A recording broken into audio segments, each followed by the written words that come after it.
é justamente a perda dessa concepção que faz as pessoas terem esse bate-cabeça com a questão da própria astrologia. Olá pessoal, tudo bem? Sejam bem-vindos aqui a mais um dos nossos vídeos aqui no nosso canal, tá? Hoje eu quero fazer a complementação de um vídeo que eu já fiz aqui nesse canal.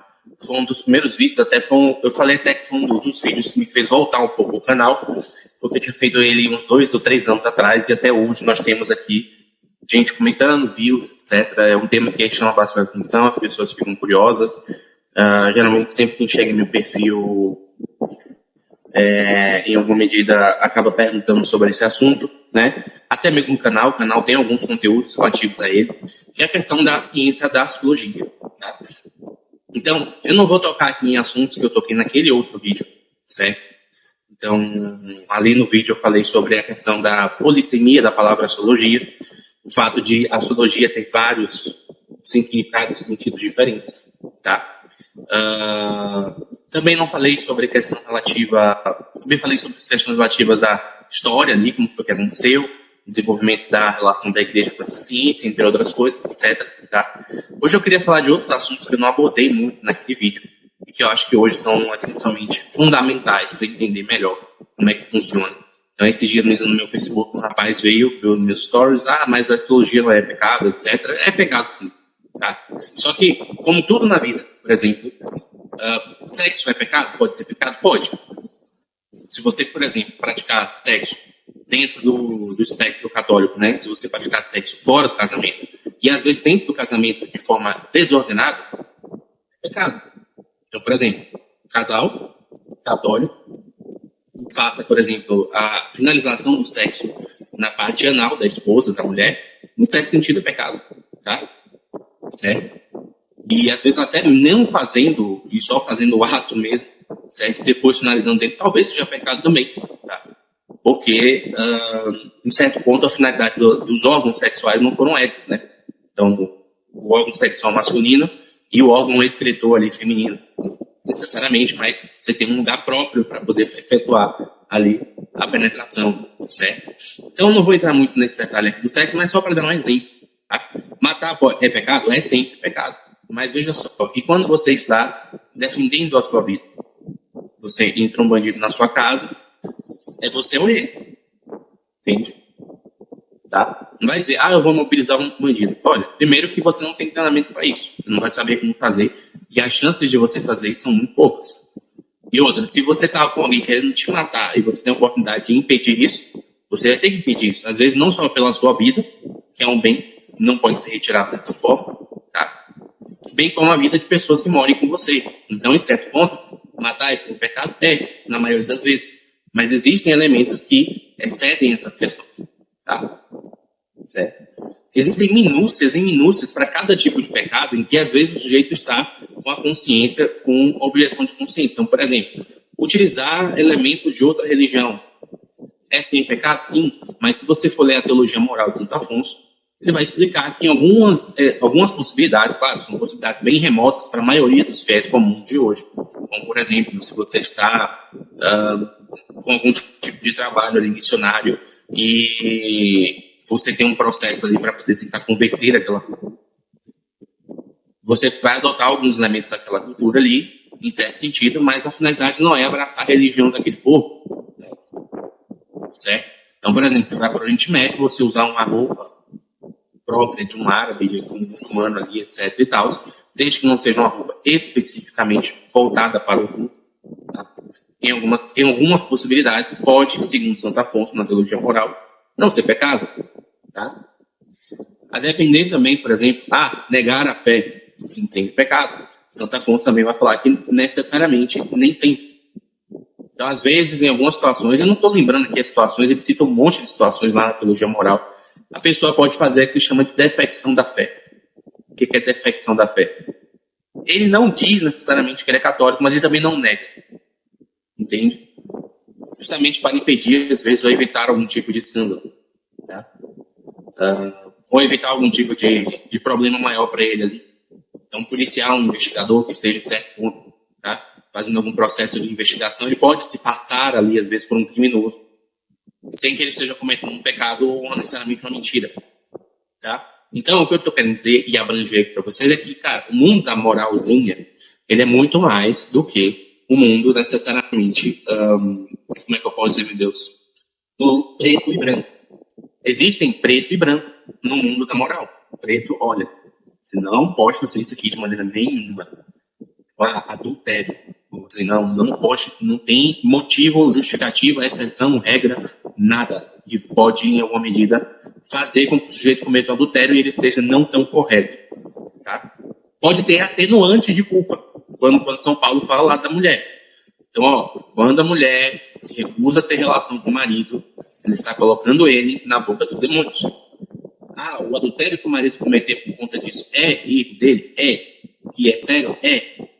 Só que, em alguma medida, tem um atenuante, que é o fato de que ele quer ter relação com a esposa não faz. Certo? Se ela não faz porque tem alguma questão de doença, ou está com alguma questão psicológica, é uma coisa. Agora, se ela não faz por capricho, aí o atenuante é sério. Entendeu? Então, assim, no geral, certo? Tudo isso indica o quê? Olha, existe um erro, existe, mas tem um atenuante. Existem erros que são injustificáveis. Tá? E vão existir pequenos pedaços, pequenas pontas em alguns tipos de erros que podem amenizar e não se tornar nenhuma culpa séria. Então, outra coisa, por exemplo, que Santo Afonso fala ali é sobre a ausência da missa. Na maioria das vezes, claro, a gente está num país em que a maioria dos católicos são relaxados, tem até a terminologia do católico de IBGE, que é o católico que não vai, frequentemente, não cumpre seus deveres. Mas, em alguma medida, tá? Certo? Em algum ponto. Existem ali alguns atenuantes que Santo Afonso coloca e a gente nem imagina isso, né? Então, o que acontece é o seguinte, tá? Nesse ponto, ele vai falar, olha, por exemplo, a pessoa está com uma criança que é muito agitada, muito problema, etc. E ela foi na missa e na missa ela não vai prestar atenção direito, não vai rezar, só vai ter problemas ali. Então, ali é um atenuante, a gente não sabe, mas muitas vezes é um atenuante. Isso está na teologia moral de Santo Afonso, tá? Então, eu estou mostrando isso para mostrar para vocês o seguinte, olha, você tem na moral o branco, o preto e o cinza. O cinza é aquele que parece que se entremeia com o branco e o preto e aí gera aquela confusãozinha. A maioria das pessoas não conseguem raciocinar nesses termos, tá? Porque não tem uma maturidade ou desenvolvimento da consciência delas para poder compreender melhor o que cada questão se diz, tá? Por isso que você vai ter, muitas vezes, na teologia moral, várias discussões e várias opiniões diferentes, etc. e tal. E aí cabe, obviamente, usar isso para iluminar a sua própria consciência e você mesmo. Porque geralmente essas questões mais cinzas, elas são muito mais uma questão de você e Deus. Sua consciência diante de Deus. Tá, eu estou analisando aqui esse assunto que eu estou fazendo, A, B, C, D, E. E diante de Deus, realmente pode ser que eu esteja errado, ou pode ser que eu esteja certo. É uma coisa que eu sempre faço, né, para quem não sabe. Mas eu trabalho com a sociologia, no perfil, tá? Vou explicar um pouco da finalidade desse trabalho também. E quando chega algum cliente para mim e fala, Yuri, eu não estou muito certo de que eu deveria fazer isso, eu já falo para ele, não faça. Certo? Um vendedor qualquer, ele iria usar de várias técnicas, retórica, para dizer para o sujeito, falar assim, fulano, vai e faça, não tem problema. Né? Por quê? Porque ele quer vender, ele quer ganhar um dinheiro. E eu também quero vender e ganhar meu dinheiro. Só que é o seguinte, eu falo, será que vale a pena ganhar dinheiro às custas da consciência de uma pessoa? E aí eu simplesmente encerro a venda ali e falo para ela, não faça. Depois, se você tiver mais tranquilidade, você vem e conversa comigo. Mas por enquanto, não faça, não vale a pena. Entendeu? Então isso também é uma forma de você saber lidar com essas questões. E eu sei que essas questões, elas não são nem preto nem branco. Elas são o seguinte, eu não vou te dizer aqui, não, está todo tipo, fonte, material, pessoa que trabalha com astrologia licitamente legal, interessante. Não. Existem critérios para se avaliar isso, né? E é mais nessa área dos critérios que eu queria trabalhar aqui com vocês, tá? Olha só, a primeira coisa que você precisa entender, tá? E eu estava até estudando e escrevendo um livro sobre esse assunto ontem. Não é sobre o assunto da astrologia em si, mas é porque esse assunto tem muita ligação com a astrologia e por conta da perda desse tema, é que as pessoas não conseguem mais compreender esse elemento da astrologia, tá? Que é o seguinte, certo? Existem coisas, se na moral existem coisas que são expressamente proibidas, existem coisas que são expressamente permissíveis, no sentido de que se tornam quase que obrigações que a gente tem que fazer. Tá? Então, olha só, o mandamento de amar ao próximo não é uma negação ou uma repulsa. O mandamento de amar o próximo é uma determinação. Você tem que amar o próximo. Eu não consigo, você vai buscar os meios para isso. É a parte branca ali da moral, tá? Agora, não adulterar, não roubar, não matar, é uma negativa. É um mandamento expressivamente negativo em que você não tem que fazer e não pode fazer determinadas atitudes, determinadas ações em determinados contextos, tá? Na questão da axiologia, na questão da doutrina da igreja, perdão, existe algo parecido. Você vai ter dogmas em que você é obrigado a buscar acreditar neles.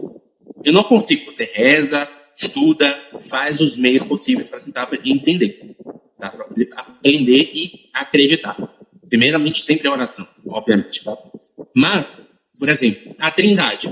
Você não pode ser um católico, um cristão e dizer, não acredito na Trindade. Eu acho que Jesus não é Deus, nem o Espírito Santo, só tem Deus Pai. Então você não é mais cristão nem católico. Você já te coloca em outra determinação, em outra vertente, em outra denominação. Mas existe essa necessidade. Imaculada Conceição da Virgem Maria. Maria nasceu como imaculada, como sem pecado. Foi preservada do pecado original por Deus. Isso é um dogma católico. Se você não acredita, ou pelo menos não busca acreditar, certo? Não tenta resolver essas questões, tá? Você vive como se nada tivesse acontecido, você, em alguma medida, não é católico. Tá? Veja, não estou excomungando nem tirando ninguém, é uma questão de natureza, olha só. O cara que é flamenguista, se ele não acha que o Flamengo é o melhor time do mundo para ele não é flamenguista.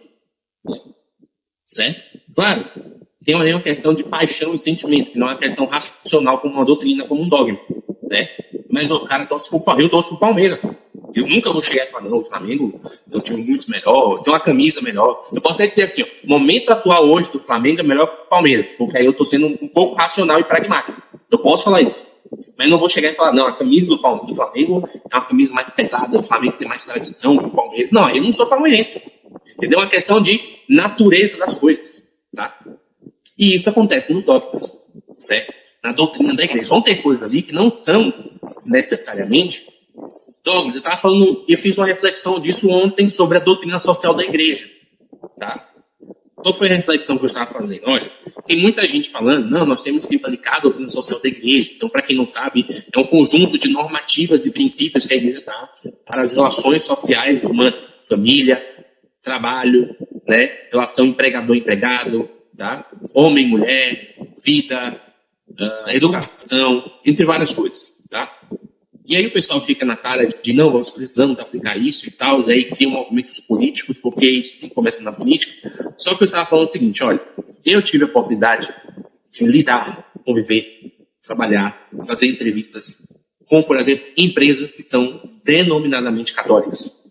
Empresas que vendem produtos católicos, que lidam com conteúdo católico e etc.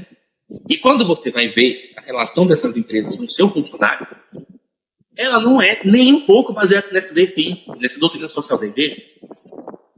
O empresário católico já falou abertamente que não contrata mãe de família, porque sabe que ela vai ficar grávida e não quer ter ali a questão do salário maternidade e nem tampouco a ausência da mulher. Claro, é um direito dele, mas olha só, não é um dogma também, mas olha só, é uma questão de princípios. Não, pera lá, se eu estou dizendo que eu sou dessa religião, e na minha religião tem o princípio de valorizar a família, por que eu vou deixar de dar um sustento para uma família? Só porque aquilo vai ser mais pesado para mim. Já parou para pensar nisso? Entende? Mas não é uma questão de dogma, não é uma questão de você não fez isso, você não é católico. Não, é que você não fez, você não tem o espírito de vivência, de lidar com a realidade, com o mundo que é propriamente católico. E na doutrina acontece isso. Na doutrina você vai ter um negócio chamado teologia natural. O que é teologia natural? É entender como funciona a natureza das coisas. Tá? Então, quando você começa o credo, você vê lá, creio em Deus Pai, Criador do céu e da terra. Então você vai ter, por exemplo, doutrinas, pensamentos, mentalidades cientificistas, por exemplo, que vão ser totalmente contrárias a esse dogma. E olha só, se você não acredita nisso, tá? Já era. Então, tem algumas encíclicas, não me lembro agora se é Pio XII, acho que é Humanigênero, não lembro qual papa que fez agora, mas que vai falar o seguinte, olha, se você não acredita que a humanidade veio de um casal original, um casal de origem, Adão e Eva, e através deles entrou o pecado, se você não acredita nisso, Tá?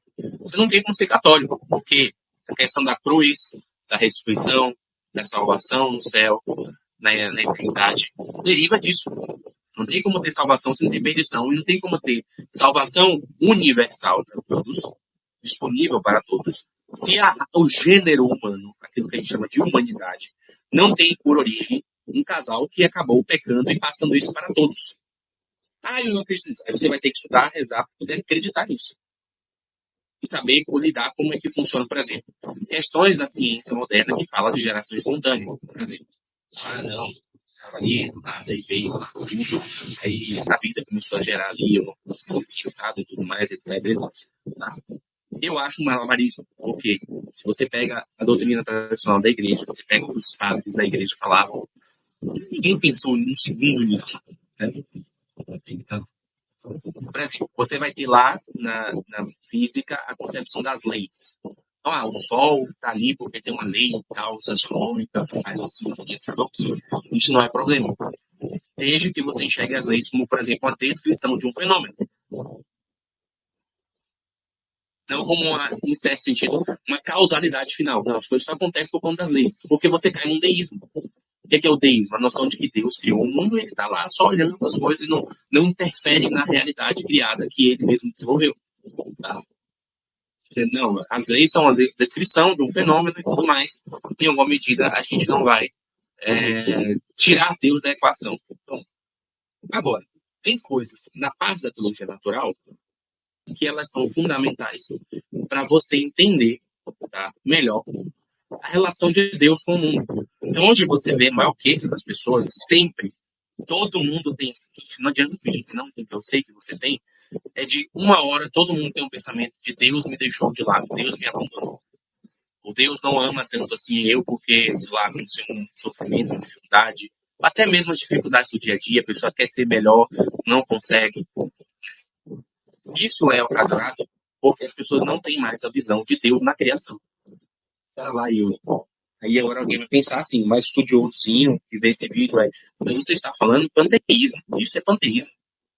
Não, eu não estou falando que a criação é Deus, que a criação é uma espécie de divindade, que ela tem uma essência divina nela, mas ela tem uma presença do ser divino ali.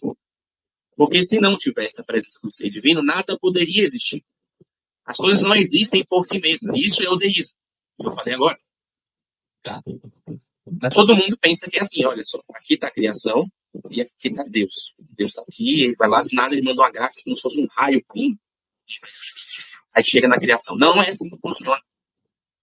São Paulo, no versículo de Atos dos Apóstolos, vai falar, nele nos movemos, existimos e somos. Né? Alguma coisa assim, não lembro direito, tá? Eu estou citando tudo de cabeça aqui, tá? Pode estar imprecisamente incorreto, certo? E o que ele está querendo dizer é que nós estamos imersos nessa realidade divina. Então, toda a criação ela é um espelho, tá, do diálogo divino, certo? E é justamente a perda dessa concepção, desse entendimento da realidade, que faz as pessoas terem esse bate-cabeça com a questão da própria astrologia. Porque, como eu falei, você pode ter concepção de astrologia de diversas formas possíveis. E uma que a igreja está condenando, e razoavelmente condenando, é a visão de que essas coisas, em certo sentido, são poderes autônomos e forças naturais. Alguns apelam até demônios e entidades mitológicas para poder obter respostas e, em certo sentido, anular a providência divina ou o arbítrio humano. Certo? Só que dentre as possibilidades desse universo aqui chamado astrologia, que tem várias coisas dentro, existe uma que foi especificamente desenvolvida na Idade Média, que entende o seguinte, olha, não, a criação é um reflexo do verbo divino. Tá? Certo? Então vamos lá. São Tomás explica isso muito bem em Suma Teológica, quando ele vai falar sobre o fato de Deus, a palavra divina, ser uma palavra interior. Então, quando você fala, por exemplo, eu estou falando aqui várias coisas, pensando nelas, existe um diálogo interno dentro de mim. Nossa, foi muito redundante, né? Diálogo interno dentro de mim. Enfim, existe um diálogo interior, tá? Onde eu estou pensando e refletindo e elaborando essa linha de raciocínio. Só então, depois disso tudo, é que isso é verbalizado na forma de palavras, que são símbolos. Tá? Você que está aí, você me escuta cada palavra e começa a pegar essa palavra vocalizada e dialogar internamente com você e aquilo que você tem por entendimento desses assuntos. É assim que funciona o processo de entendimento humano. Tá? Nem em Deus acontece a mesma coisa. Em Deus acontece a mesma coisa. Então, em Deus você tem um diálogo interior, que é entre as pessoas da Trindade, e que é verbalizado e vocalizado pelo verbo. Só que essa verbalização e essa vocalização, ela não se dá única e exclusivamente pela encarnação do verbo. A encarnação do verbo foi um ápice dessa verbalização. Foi assim, o máximo que Deus poderia fazer para os homens, para que os homens tivessem acesso a esse diálogo interior de Deus. O primeiro motivo, o primeiro elemento dessa vocalização foi necessariamente, tá? Então, na câmera, deixa eu tirar ela aqui antes que ela passe na frente da lente. A verbalização disso foi justamente a criação. Por isso que o Evangelho de São João começa com aquele prólogo. No começo, no princípio, era o verbo, era o Logos. E o Logos estava com Deus. E fica querendo dizer o seguinte, olha, existe uma conversa interna entre Deus. Tá? Desde os primórdios dos tempos. Tá? E se você pensar na palavra que ele usa no princípio, ele está querendo dizer também lá, ele está fazendo um referencial ao Gênesis. No princípio, Deus criou o céu e a terra. Então, veja só, ali ele está evocando uma verbalização exterior do próprio verbo enquanto carne, enquanto pessoa humana, enquanto natureza humana, perdão. Tá?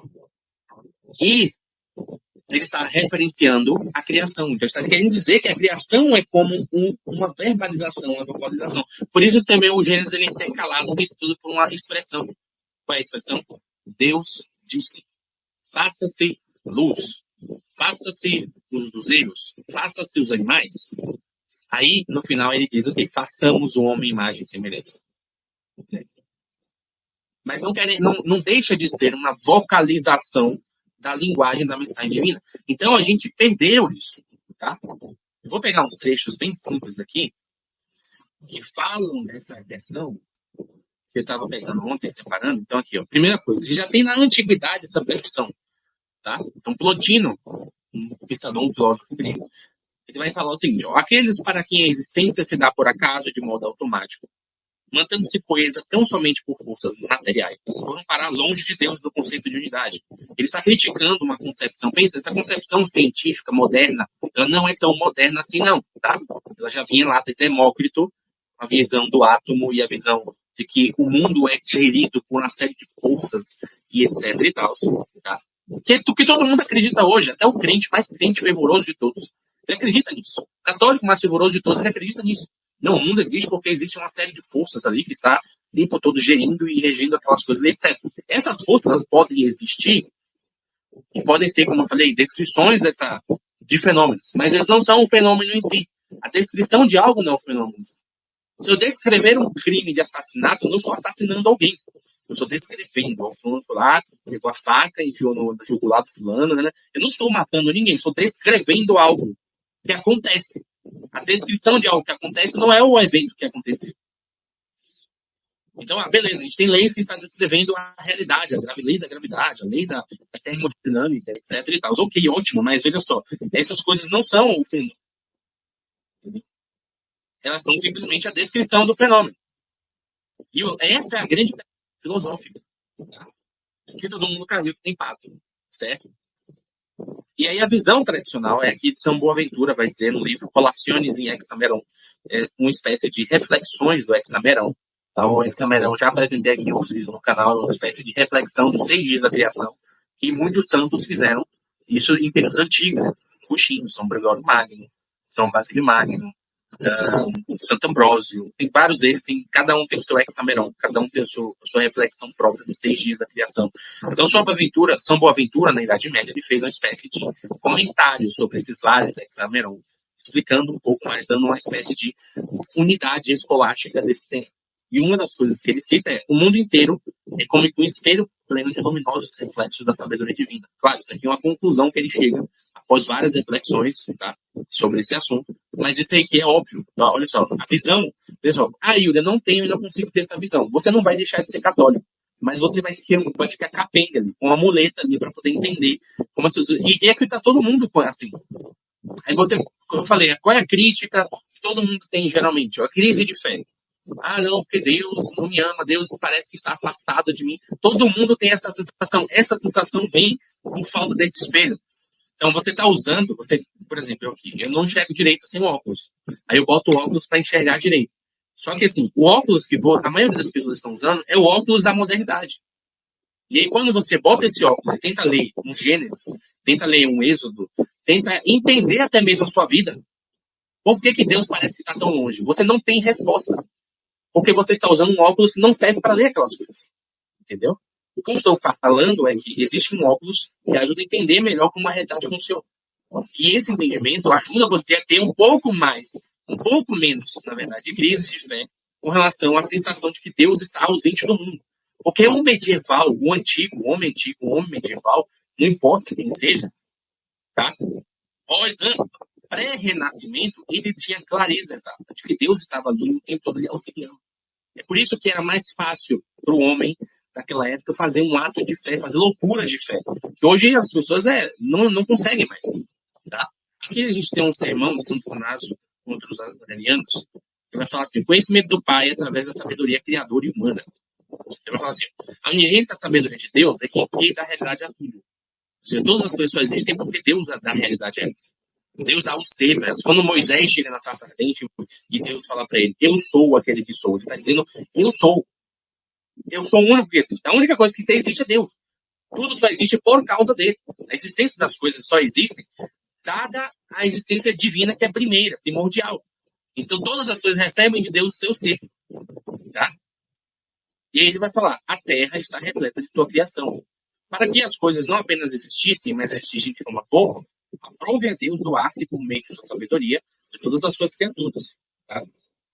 E ele vai falar aqui também: assim como a nossa palavra, o verbo, a imagem do verbo, filho de Deus, também a sabedoria posta em nós, a sabedoria da imagem, sua imagem da sabedoria do verbo de Deus. Isso é da própria sabedoria. Tá? Na sabedoria posta em nós, tendo a capacidade de saber e de compreender, nós nos tornamos aptos a receber a sabedoria criadora e por ela conhecer o seu Pai. Então, veja só. Vamos lá. Santo Atanásio está raciocinando em cima de duas linhas. A primeira linha é a linha da sabedoria no homem.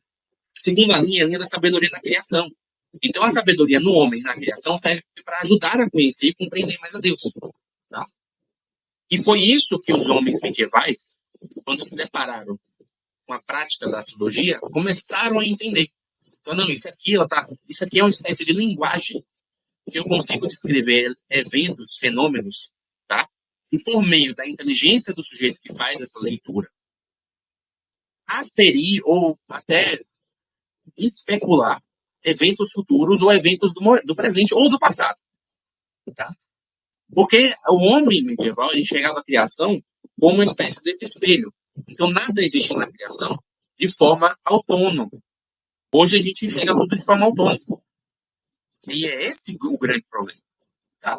Então, Teor, por que tem alguma mistura na astrologia? Porque Deus criou o mundo. E o mundo é dele. E pela criação dele, do mundo, e por ele ser uma extensão de algo que Deus quer comunicar ao homem, você consegue entender e compreender melhor, tá? Aquilo que é a realidade. E aí você pode estruturar uma técnica em cima disso para entender melhor como o mundo funciona e entender o que Deus está pensando no mundo.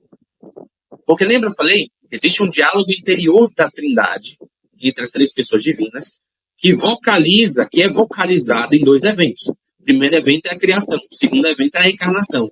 Na encarnação, Deus vocaliza aquilo que ele quer do homem enquanto imagem e semelhança de Deus. Na criação, ele vocaliza do homem enquanto sabedoria e bondade natural do homem.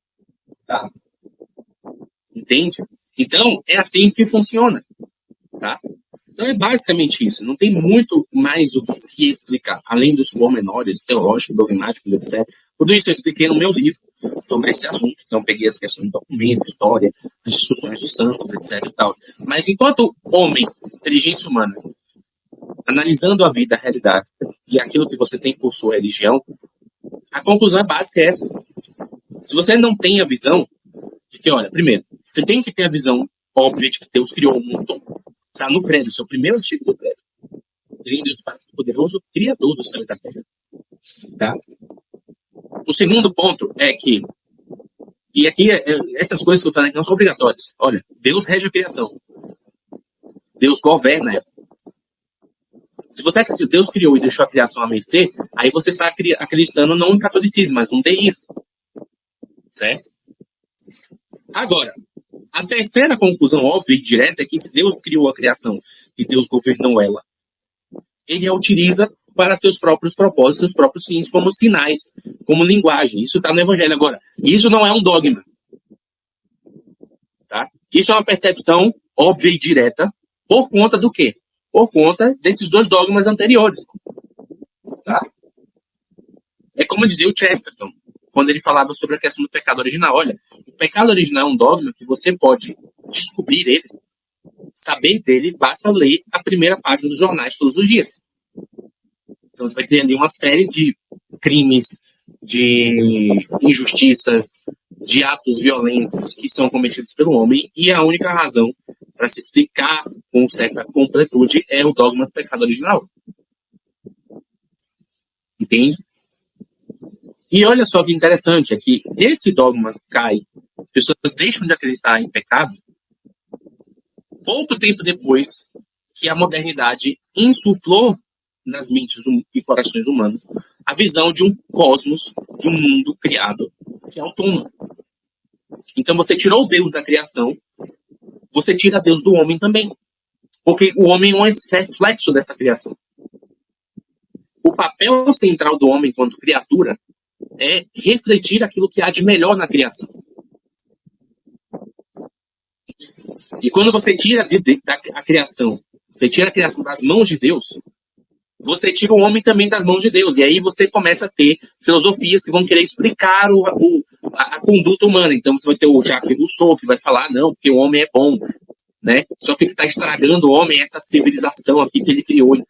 Então aí o homem criou ali, por exemplo, um carro, e aí o outro não pode ter carro, aí o cara que não tem carro inveja o que tem carro. Então se não existissem carros, ninguém ia invejar ninguém. Tá?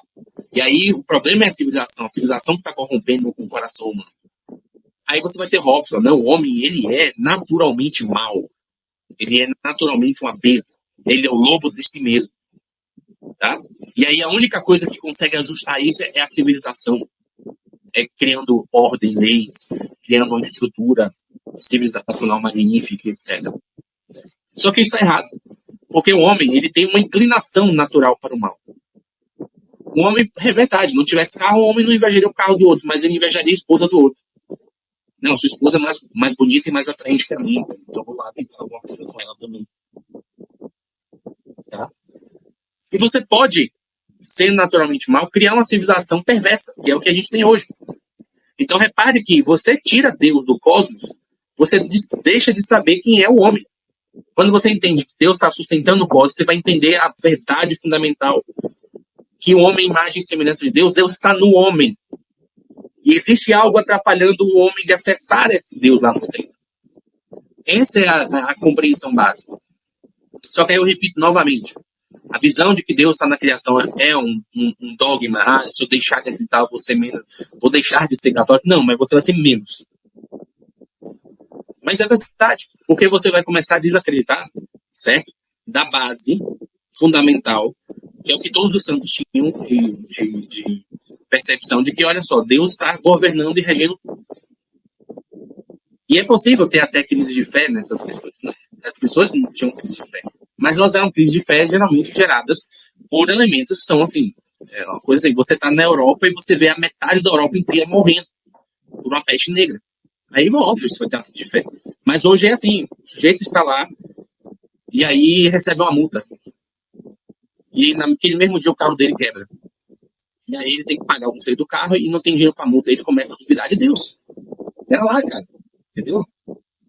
Entende? Ontem eu vi um testemunho num grupo disso aí, falando assim, minha esposa lá uma crise espiritual profunda, por quê? Porque ela tá grávida e ela não consegue dar conta das coisas, e ela começa a sentir mal, começa a se sentir incapaz e fica irritada. E aí começa a achar por que Deus fez as coisas assim, por que Deus deixou isso. Entendeu? Esse tipo de crise de fé, que é uma coisa simples. Pensa no medieval, tá, beleza. A pessoa tinha 10, 12 filhos e tava nem aí para essas coisinhas do dia a dia. Às vezes aconteceu coisas pior. Às vezes você não sabia. Não tinha, assim, muro, tela de proteção, enfim, rede elétrica para proteger o muro da casa. As casas eram, assim, na maioria delas, desmuradas. Chegava um bando lá de cavalo, entrava na sua casa, matava todo mundo, estuprava quem quiser e acabou. Era um mundo muito mais selvagem, muito mais tenebroso, digamos assim. E as pessoas não apresentavam tanto esses questionamentos de fé como hoje tem. Esse questionamento de fé vem porque a base dessa visão do cosmos autônomo é o racionalismo. Não existe mais uma razão, não existe mais uma sabedoria criadora de todas as coisas que faz com que as coisas sejam o que elas são. O que existe agora é o quê? É um cosmos mecânico que a gente tem que entender racionalmente tudo. Então, tudo tem que passar pelo crivo da razão humana. E se não passa é porque não faz sentido. Aí o que acontece aqui, por quê? Porque o sujeito ele tem fé mesmo sobrenatural. Ele reza, ele acredita em Deus. Só que aí o racionalismo bate de frente nele. E aí você tem um choque entre duas coisas. Claro que o lado mais fraco perde, o lado mais fraco é o da fé sobrenatural. Não porque a fé sobrenatural é fraca, nada disso, não é porque o homem é mais inclinado a seguir os seus sentidos, seguir os seus desejos, do que passar para o outro lado. Então, a astrologia medieval, no catolicismo, a leitura de um mapa para poder entender ali doenças, personalidade, temperamento, a abertura de um mapa para saber, por exemplo, se aquele período, se o Papa fazia isso, eletiva para poder descobrir não, o melhor dia para ele coroar-se Papa. Muitos papas faziam isso. Certo? Não é por acaso. Porque entende é o seguinte, olha, Deus tem um céu e ele usa esse céu para me comunicar coisas, verdades. E eu posso extrair de alguma coisa desse céu algumas verdades que vão ser úteis para essa vida aqui na Terra. Então a medicina também era assim, não, vamos lá, aqui a gente está com um braço inflamado, então tem essa planta aqui que ela tem uma qualidade X, A, B, C, D, que vai, se você fizer lá um fumozinho ali, um suco com ela ali, colocar ali com toalhas quentes, mornas, vai melhorar a inflamação de fulano.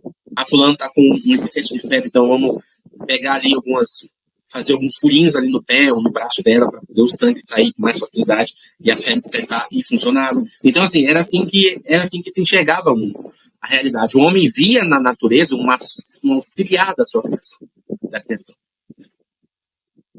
Perdão, um auxiliar da vida humana. Né? É como diz o Bento XVI, na encíclica, só para a gente finalizar aqui. Né? Deixa eu pegar aqui. Se texto no Instagram, deixa eu só pesquisar o perfil aqui. Achei. Né? Fala assim, ó. O Caritas in Veritate. Não lembro o número, tá? Não sei o número que a pessoa não estou. Mas o Papa Bento XVI, na Caritas in Veritate, fala: o livro da natureza é uno e indivisível, tanto sobre a vertente do ambiente, como sobre a vertente da vida, da sexualidade, do matrimônio, da família, das relações sociais. Uma palavra, do desenvolvimento humano integral. Tá? Então, o livro da natureza, que ele está querendo dizer, é simplesmente, tá, a criação. E pela criação você entende as relações humanas, e você sabe como se portar, você sabe quem você é. A astrologia é somente uma técnica que os medievais aproveitaram dos pagãos, como foi com a filosofia, como foi com a poesia, como foi com a música, como foi com os poemas épicos. Então, tem poemas épicos medievais belíssimos, que foram inspirados em poemas épicos dos bárbaros. Tem um poema lá do Beowulf. Por que a igreja não pegou? Não, tudo é pagão, não presta, vamos queimar aqui e jogar fora. Pegou o Beowulf e jogou fora. Não, ele reservou isso. Para que depois os escritores cristãos, católicos, lessem aquilo e criassem seus próprios poemas épicos medievais. Como você tem a canção de Rolando, que é a história de uma batalha, tá?